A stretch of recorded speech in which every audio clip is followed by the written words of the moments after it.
हां, तर last time हा आपण चॅप्टर स्टार्ट केलेला होता. त्याच्यामध्ये सुरुवातीला आपण magnetism, magnet, pole strength, okay, यासारख्या टर्म्स बघितलेल्या होत्या. त्याचबरोबर सगळ्यात महत्त्वाची टर्म म्हणजे मॅग्नेटिक डायपोल मोमेंट म्हणजे काय हे देखील आपण बघितलेलं होतं. मॅग्नेटिक डायपोल मोमेंट ही खूपच इम्पॉर्टंट क्वांटिटी आहे, लक्षात घ्या.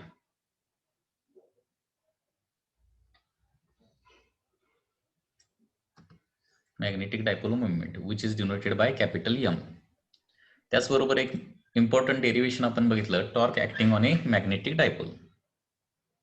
ओके, तो वेक्टर फॉर्म मध्ये कसा लिहिणार आपण?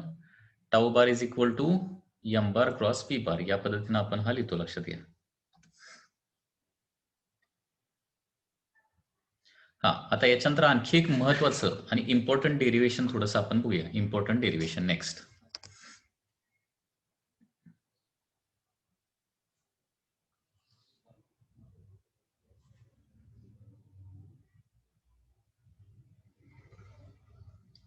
नेक्स्ट इम्पॉर्टंट डेरिव्हेशन काय आहे? That is potential energy of magnetic dipole. Magnetic dipole म्हणजे magnet when placed in external magnetic field. Okay, आणि खूपच इझी डेरिव्हेशन आहे, व्यवस्थित लक्ष द्या.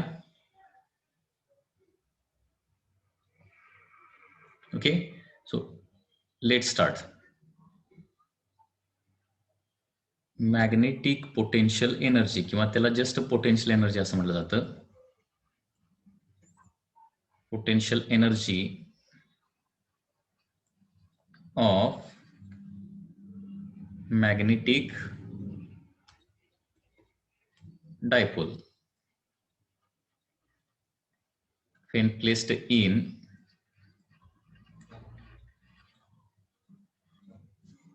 external magnetic field.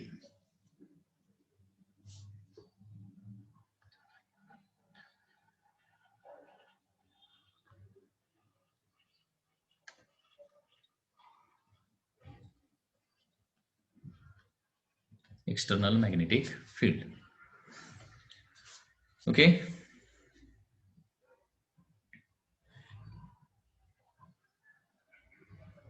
Magnetic potential energy of magnetic dipole when placed in external magnetic field. म्हणजे external magnetic field मध्ये एक मॅग्नेटिक डायपोल जर ठेवला, ओके, तर त्याच्यामुळे प्रोड्यूस होणारे त्याच्यामध्ये पोटेन्शियल एनर्जी किती असेल ते आपल्याला फाइंड आउट करायचं आहे. तर ते कसं येणार, लक्षात घ्या.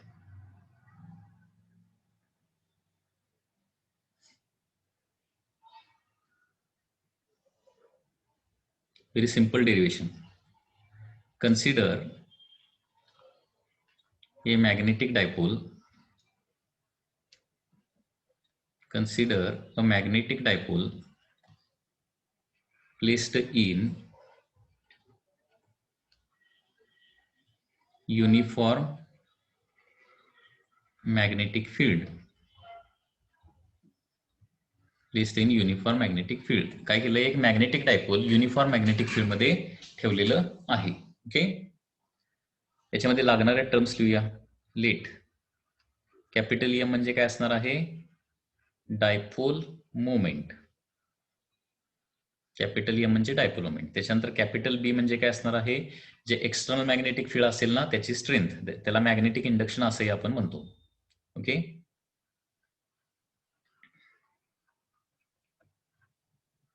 मॅग्नेटिक फील्ड किंवा एक्सटर्नल मॅग्नेटिक फील्ड असं आपण त्याला म्हणणार. आणि त्याचबरोबर मॅग्नेटिक फील्ड आणि डायपोल मोमेंट यांच्यामध्ये अँगल किती आहे? थीटा आहे. दोन्ही काही सेम डायरेक्शन असतील असं नाहीये, लक्षात घ्या. Theta is the angle between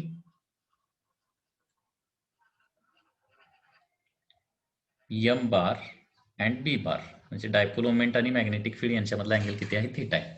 आता आपल्याला माहित आहे की टॉर्क किती ऍक्ट होतोय. We know that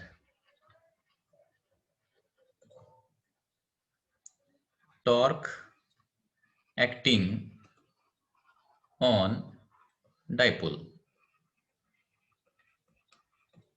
torque acting on डायपोलचा फॉर्म्युला काय बघा? Tau is equal to M B sine theta. बरोबर. म्हणजे डायपोल जर आपण एक्सटर्नल मॅग्नेटिक फील्ड मध्ये थीटा अँगलला ठेवला तर त्याच्यावर टॉर्क एवढा ऍक्ट होतो एम बी साइन थीटा. याचं डेरिव्हेशन आपण लास्ट टाइमच केलेलं आहे. Tau is equal to M B sine theta.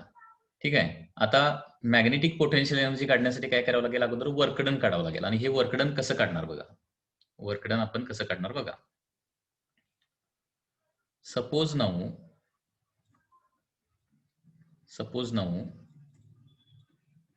dipole is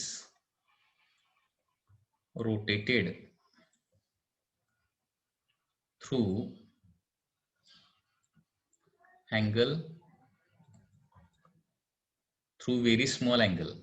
very small angle d theta.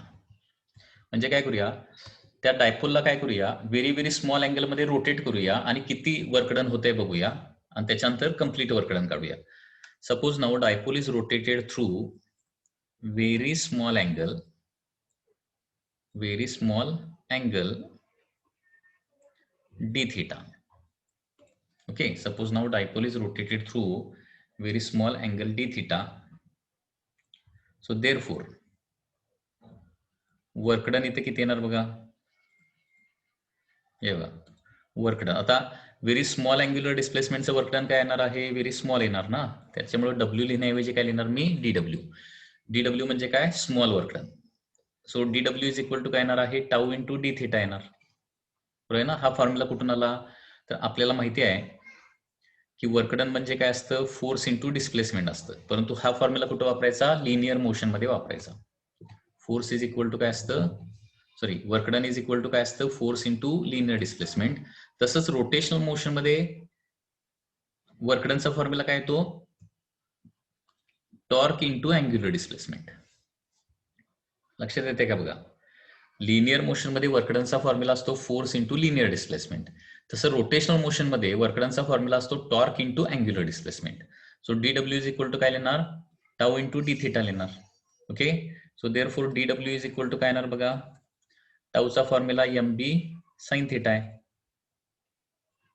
Into D theta as it is. आता हे वर्कडन कुठलं झालं, स्मॉल रोटेशनचं. ओके, कंप्लीट रोटेशनचं म्हणजे 0 पासून थिटा पर्यंत कंप्लीट रोटेशन होण्यासाठी वर्कडन किती होणार, हे काढण्यासाठी काय करावं लागेल, आता आपल्याला इंटिग्रेशन घ्यावं लागेल. So therefore total work done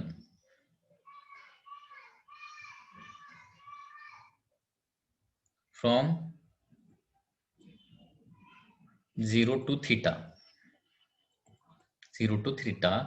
W is equal to काय येणार आहे, integration of M B sine theta D theta येणार, M B sine theta D theta. Work done is equal to, आता इंटिग्रेशनच्या रूलनुसार जे कॉन्स्टंट आहे ते बाहेर काढावं लागेल. M into B is a constant. Integration मध्ये काय राहणार, साइन थिटा डी थिटा राहणार. बरोबर. आणि तुम्हाला माहिती असेल साइन थिटाचं इंटिग्रेशन काय असतं, मायनस कॉस थिटा असतं. साइन थिटाचं इंटिग्रेशन मायनस कॉस थिटा असतं.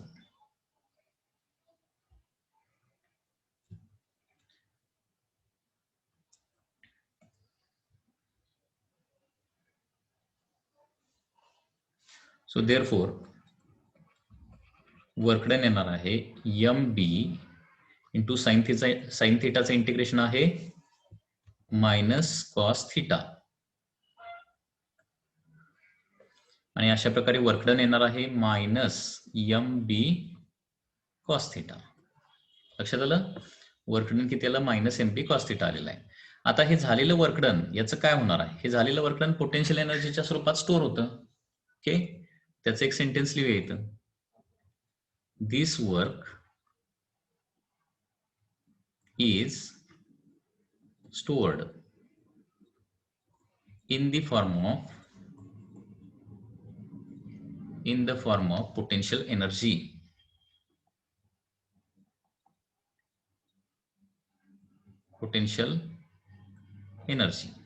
And therefore potential energy PE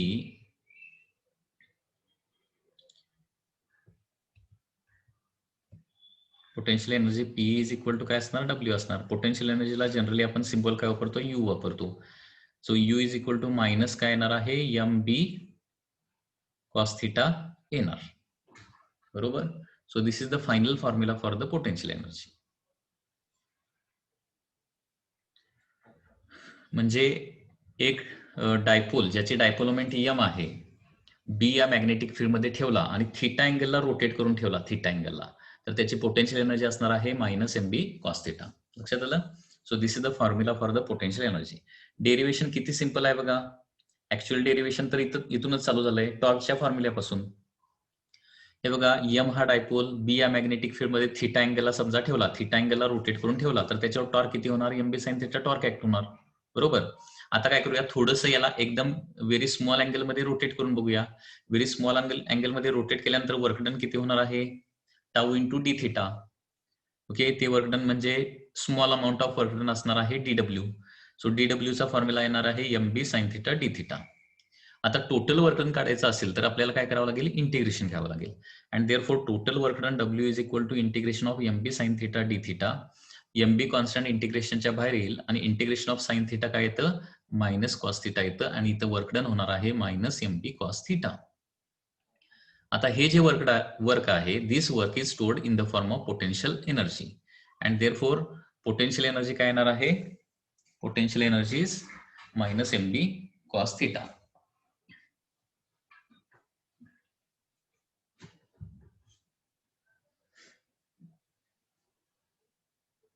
लक्षात आलं? तर हा पोटेन्शियल एनर्जीचा फॉर्म्युला आहे, minus M B cos theta. आता याचे डिफरंट केसेस आहेत. कुठल्या कुठल्या केसेस आहेत बघा. केस 1. केस 1 का आहे? जर थिटा 0 असेल तर. थिटा 0 म्हणजे काय? एम बार आणि बी बार दोन्ही काय पाहिजेत? सेम डायरेक्शन असायला पाहिजेत. म्हणजे जसं मॅग्नेटिक फील्ड आहे ना, त्याच डायरेक्शन डायपोल असला पाहिजे. असं जर असेल, थिटा 0 असेल, तर पोटेन्शियल एनर्जी किती येणार बघा? पोटेन्शियल एनर्जी येणार कॉस 0 म्हणजे 1 ना, म्हणजे मायनस एम बी होणार. म्हणजे पोटेन्शियल एनर्जी काय येणार आहे? मिनिमम येणार आहे. दॅट इज मायनस एम बी फक्त येणार आहे. ठीक आहे. त्याच्यानंतर केस 2. इफ थिटा 180 डिग्री असेल, म्हणजे डायपोल असा असणार आहे एम बार आणि बी बार असा असणार आहे. दोघांच्या मध्ये अँगल किती? 180 डिग्री. तर या ठिकाणी पोटेन्शियल एनर्जी काय होते? मॅक्सिमम तयार होते. There is a maximum potential energy. Okay, आणि ते किती होणार बघा? कॉस 180 म्हणजे -1 असतं. सो मायनस इंटू मायनस म्हणजे प्लस होणार, म्हणजे plus M B. This is the case 2.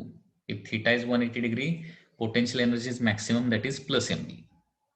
आणि थिटा जर 90 असेल तर पोटेन्शियल एनर्जी काढूया. Case 3.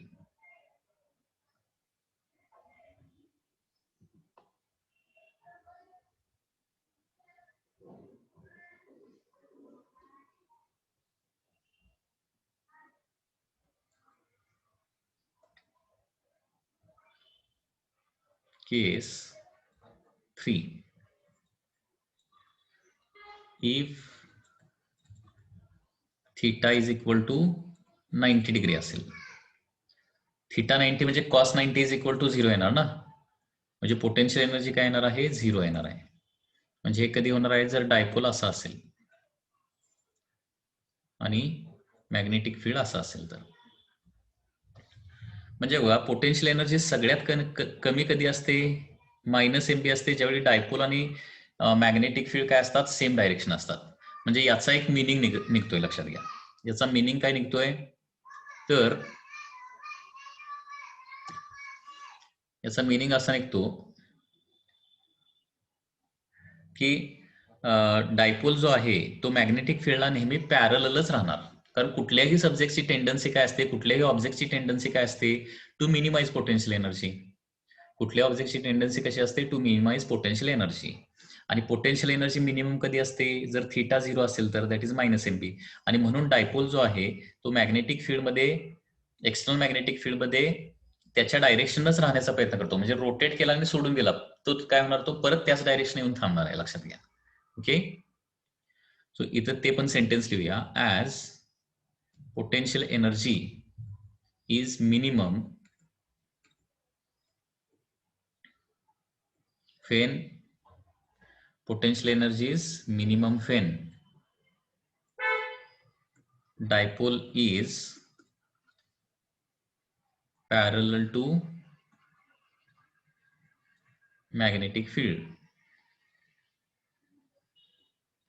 Parallel to magnetic field.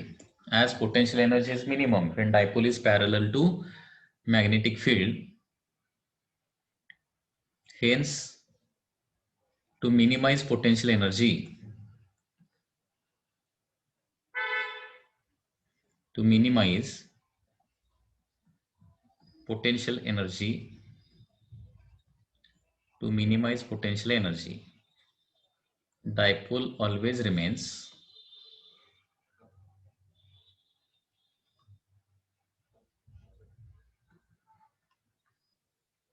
parallel to external magnetic field. Okay, म्हणजे त्याला रोटेट करून सोडून जरी दिला ना तर परत तो काय होणार आहे, एक्सटर्नल मॅग्नेटिक फील्डला पॅरलल मध्येच येऊन थांबणार आहे.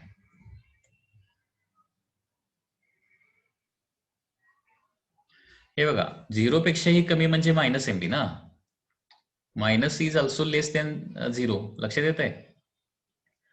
सो 0 म्हणजे मिनिमम नव्हे, मायनस एमबी म्हणजे काय येणार आहे, minimum potential energy. Minus MB पेक्षा जास्त 0 आणि 0 पेक्षा जास्त प्लस एमबी. लक्षात येत आहे? त्याच्यामुळे potential energy minimum when dipole is parallel to magnetic field, hence to minimize potential energy dipole always remains parallel to external magnetic field. लक्षात आलं? याच्यामध्ये कोणाला काय डाऊट आहे का? खूप सिंपल डेरिव्हेशन आहे पोटेन्शियल एनर्जीचं, जस्ट इंटिग्रेशन केलेलं आहे, त्याच्यामध्ये डिफरंट केसेस बघितलेले आहेत. याचा ग्राफ पण काढूया, potential energy with respect to theta याचा ग्राफ. त्यावेळेला एक्झाम मध्ये विचारलं जाऊ शकतं, graph between potential energy and angle. याच्यामधला ग्राफ पण काढून बघूया.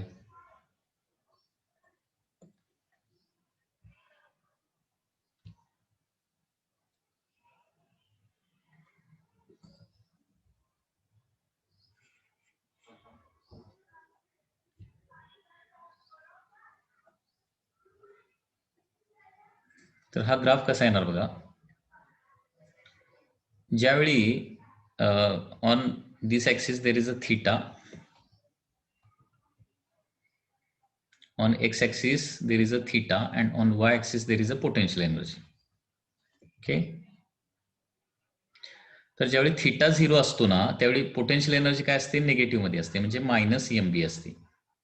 ठीक आहे, थीटा 0 झाला की पोटेन्शियल एनर्जी, सॉरी थीटा 90 झाला, थीटा 90 झाला की पोटेन्शियल एनर्जी काय होते, 0 होते. आणि थीटा जर 180 झाला तर पोटेन्शियल एनर्जी काय होते, प्लस एमबी होते. That is here there is a plus MB. त्याच्यामुळे ग्राफ जो येणार ना तो या पद्धतीने येणार आहे.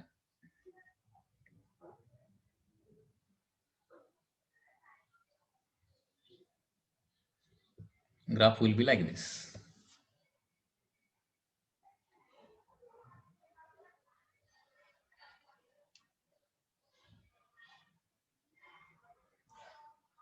Here it is plus MB.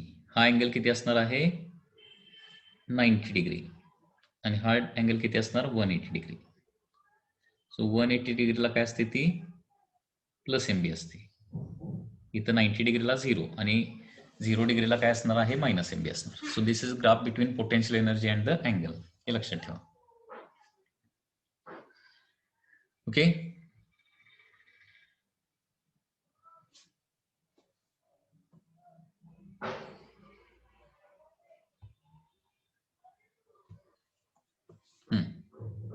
तर आताच आपण बघितलं की डायपोल जर रोटेट केला आणि सोडून दिला तर तो शेवटी कसा येऊन थांबतो, मॅग्नेटिक फील्डला पॅरलल येऊन थांबतो. बरोबर आहे ना.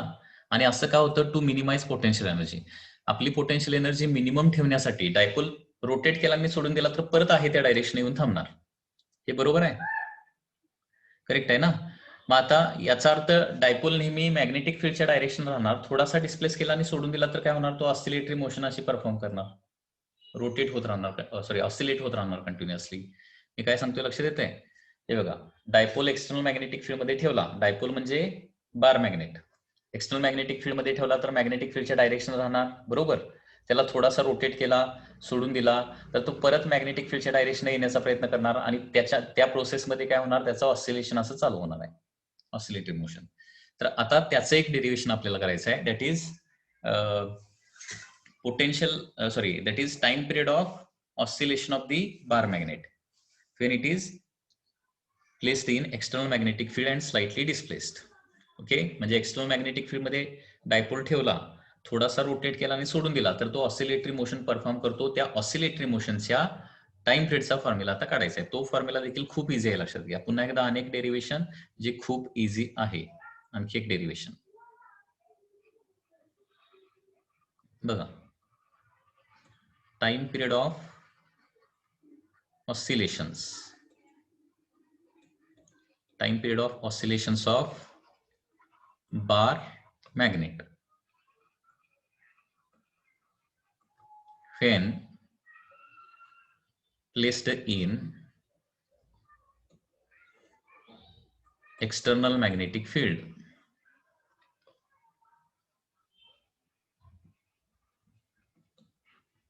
External magnetic field and slightly displaced.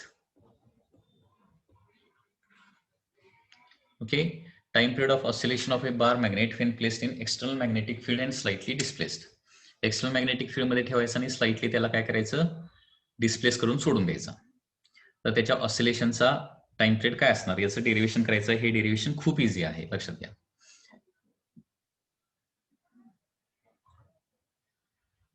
Time period of oscillation, याचं सोल्युशन बघा. आता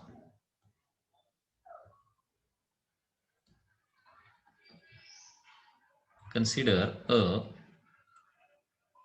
magnetic dipole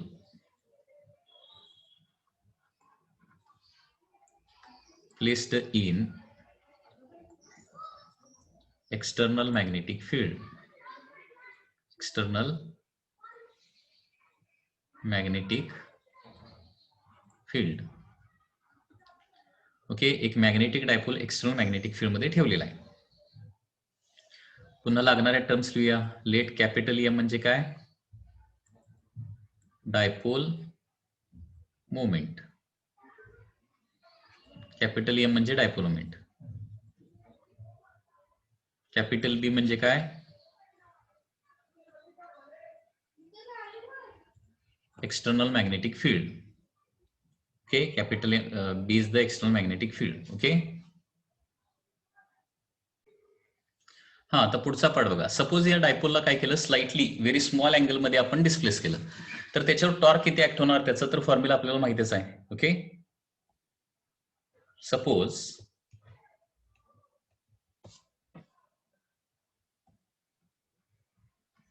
suppose now dipole is displaced by very small angle theta.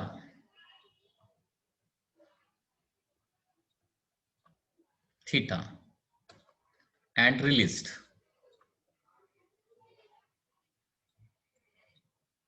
It perform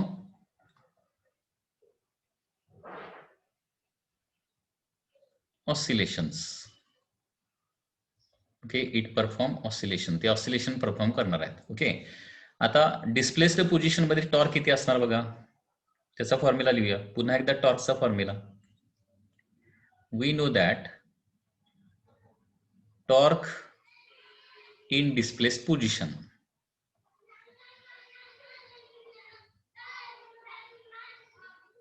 okay, so displaced position मध्ये torque किती असणार बघा, tau is equal to M B sine theta. Okay, हे तर खूप इझी आहे, इथपर्यंत काहीच लिहिलेलं नाहीये. ओके, ज्या ज्या टर्म रिपीट झालेल्या आहेत त्याच पुन्हा लिहिलेल्या आहेत. एक डायपोल आहे ज्याची डायपोल मोमेंट किती आहे, डायपोल म्हणजे बार मॅग्नेट, ज्याचे डायपोल मोमेंट कॅपिटल एम आहे, तो बी या मॅग्नेटिक फील्ड मध्ये ठेवलेला आहे. आणि सपोज त्याला काय केलं, थिटा अँगल मध्ये, छोट्याशा अँगल मध्ये डिस्प्लेस केला आणि सोडून दिलं तर काय होणार, ऑसिलेटरी मोशन परफॉर्म होणार आहे इथं. ठीक आहे, आता थीटा अँगल मध्ये रोटेट केलेला असताना, थीटा अँगल मध्ये रोटेट केलेला असताना त्याच्यावर टॉर्क किती ऍक्ट होणार आहे? MB sine theta. Okay,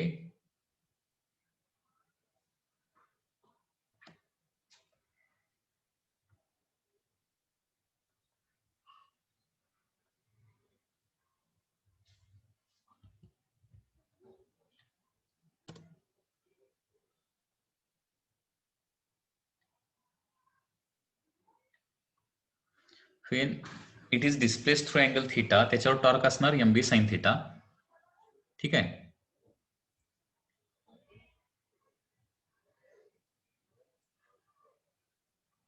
also we know that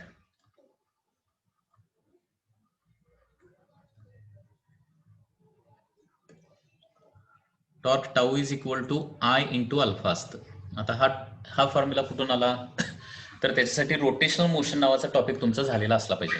तर रोटेशनल मोशन मध्ये टॉर्क इज इक्वल टू काय असतं? आय इंटू अल्फा असतं. फेअर या ठिकाणी आय म्हणजे काय असतं? Moment of inertia. म्हणजे रोटेशनल मोशन मधला हा फॉर्म्युला आपल्याला वापरावा लागणार आहे.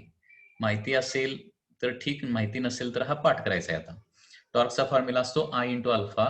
आय म्हणजे मोमेंट ऑफ इनर्शिया आणि अल्फा म्हणजे काय? Angular acceleration. अल्फा म्हणजे काय असतं? अँग्युलर ऍक्सेलरेशन असतं. अल्फा म्हणजे अँग्युलर ऍक्सेलरेशन. अँग्युलर ऍक्सेलरेशन म्हणजे D omega by D T लिहू शकतो आपण. That is rate of change of angular velocity with respect to time. म्हणजेच काय लिहू शकतो? D by D T of omega म्हणजे D theta by D T असतं परत, होय ना? D omega by D T, D by D T as it is ठेवलं आणि ओमेगा म्हणजे काय असतं? D theta by D T. म्हणजेच अल्फा म्हणजे काय असतं? D square theta upon D T square, that is alpha. And therefore टॉर्कचा फॉर्म्युला लिहिणार आपण I into D square theta upon D T square. हा पार्ट लक्षात आला का? बघा, हा सगळा पार्ट या टॉपिक मधला नाहीये, तर रोटेशनल मोशन या टॉपिक मधला आहे. ओके, हे बघा, सुरुवातीला मॅग्नेटवर ऍक्ट होणारा टॉर्क लिहिला, tau is equal to MB sine theta. This is number 1. त्याच्यानंतर रोटेशनल मोशन मध्ये आहे tau is equal to, that is torque is equal to I into alpha आहे. आय म्हणजे moment of inertia of that bar magnet, moment of inertia. आणि alpha म्हणजे काय असतं? Angular acceleration. Angular acceleration म्हणजे काय असतं? Rate of change of angular velocity. म्हणजे D omega by D T. म्हणजे D by D T of परत ओमेगा रिप्लेस केलं D theta by D T ना, कारण ओमेगा म्हणजे अँग्युलर व्हेलॉसिटी आणि अँग्युलर व्हेलॉसिटी म्हणजे काय असतं? Rate of change of angular displacement, D theta by D T असतं. त्याच्यामुळे अल्फाचा फायनल फॉर्म्युला येणार D square theta upon D T square. So tau is equal to काय येणार? I D square theta upon D T square. ठीक आहे. So this is the second formula. आता आपल्या समोर काय आहे? टॉर्कचे 2 फॉर्म्युले आहेत. एक आहे एमबी साइन थिटा आणि दुसरा tau is equal to I D square theta upon D T square. आता हे दोन काय करूया? इक्वेट करूया. From equation 1 and 2, equation 1 and 2 काय येणार बघा? I into D square theta upon D T square is equal to काय येणार आहे? M B sine theta. इथं आणखी एक टर्म लिहायची राहिली. आणखी एक टर्म काय येणार बघा? Suppose dipole is displaced by very small angle theta, तर त्याच्यावर ऍक्ट होणारा जो टॉर्क आहे ना, तो टॉर्क असणार आहे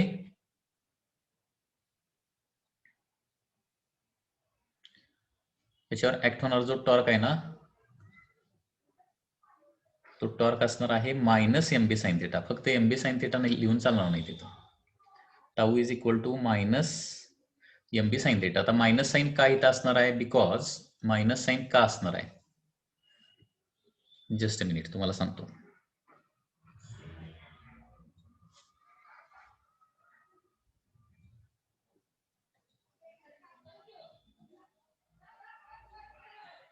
तर इथं मायनस साइन का असणार आहे?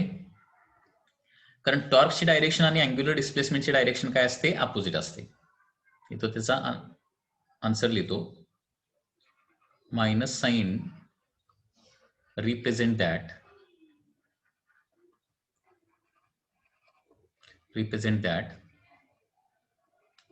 tau bar and theta bar are opposite. हे दोघे एकमेकाला कसे असणार आहेत? अपोजिट असणार आहेत. लक्षात आलं? कारण त्याला अँटी क्लॉकवाईज डायरेक्शन रोटेट केलं, म्हणजे अँटी क्लॉकवाईज डायरेक्शन रोटेट केलं तर टॉर्क जो आहे तो क्लॉकवाईज ऍक्ट होणार आणि तो परत तो काय होणार आहे, क्लॉकवाईज रोटेट येऊन थांबणार आहे. ओके, तर पुन्हा एकदा बघा, टॉर्कचा फॉर्म्युला काय, tau is equal to minus M B sine theta. Minus sine indicates that torque and angular displacement are an opposite direction. Also tau is equal to I alpha, त्याच्यावरून tau is equal to I D square theta upon D T square येणार आहे. Equation 1 आणि 2 वरून काय येणार आहे finally, I into D square theta by D T square is equal to minus M B sine theta येणार आहे. हे सगळंच एलएचएस ला घेऊया. सगळं एलएचएस ला घेतलं किंवा आय न आरएचएस ला फक्त डिवाइड करूया. ओके, आय ना आरएचएस ला दोन्ही साईडला डिवाइड करूया आय न. त्याच्यामुळे काय होणार बघा, D square theta by D T square is equal to minus M B divided by I into sine theta येणार आहे. Okay,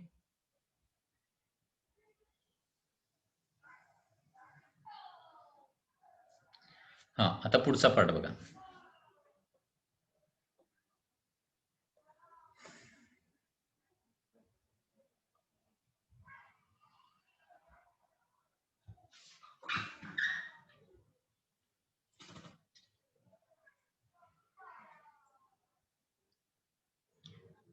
as theta is small, कारण इथं अँग्युलर डिस्प्लेसमेंट काय केली आहे, व्हेरी स्मॉल केली, छोटासा रोटेट केला आणि सोडून दिलाय. As theta is small and in radian, theta small असेल आणि रेडियन मध्ये असेल तर काय येतं, sine theta is equal to थिटाच येतं. थिटा स्मॉल असेल आणि रेडियन मध्ये असेल ना तर sine theta is equal to theta येतं. आणि त्याच्यामुळे आपला फॉर्म्युला काय होणार बघा, D square theta upon D T square is equal to minus M B by I into काय येणार आहे, थिटा येणार. D square theta upon D T square is equal to minus M B by I into theta. So this is the equation 3. आता आपल्याला जायचं आहे oscillatory motion मध्ये किंवा सिंपल हार्मोनिक मोशन किंवा ऑसिलेशन्स मध्ये. ऑसिलेशन्स या टॉपिक मध्ये आपल्याला आता जावं लागेल. Okay, in oscillatory motion, in oscillatory motion, oscillatory motion मध्ये एक फॉर्म्युला आहे की D square theta by D T square is equal to असतं minus omega square into theta असतं. This is number 4. Oscillatory motion मध्ये हा एक डेरिवेशन करून आलेला स्टँडर्ड फॉर्म्युला आहे की D square theta upon D T square is equal to काय असतं, minus omega square into theta असतं. आता D square theta by D T स्क्वेअरचे परत 2 फॉर्म्युले झाले. ओके, सो देअरफॉर आपण इथे लिहू शकतो minus omega square into theta is equal to काय येणार आहे, M B by minus M B by I into theta येणार. आता दोन्ही साईडचा minus minus sign cancel, theta theta cancel. So therefore omega square is equal to काय येणार आहे, M B by I.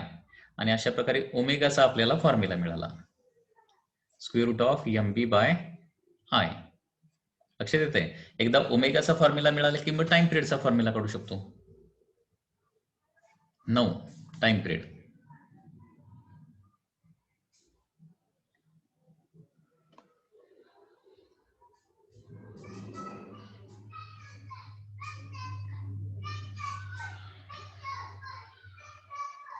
Now we know that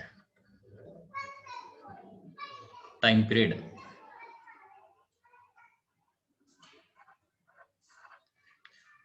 t is equal to काय असतं, 2 pi by omega असतं. So t is equal to 2 पाय as it is, 1 by omega म्हणजे काय येणार आहे, स्क्वेअर रूट मध्ये आय बाय एम बी लिहावं लागणार आहे. Okay, so this is your final formula.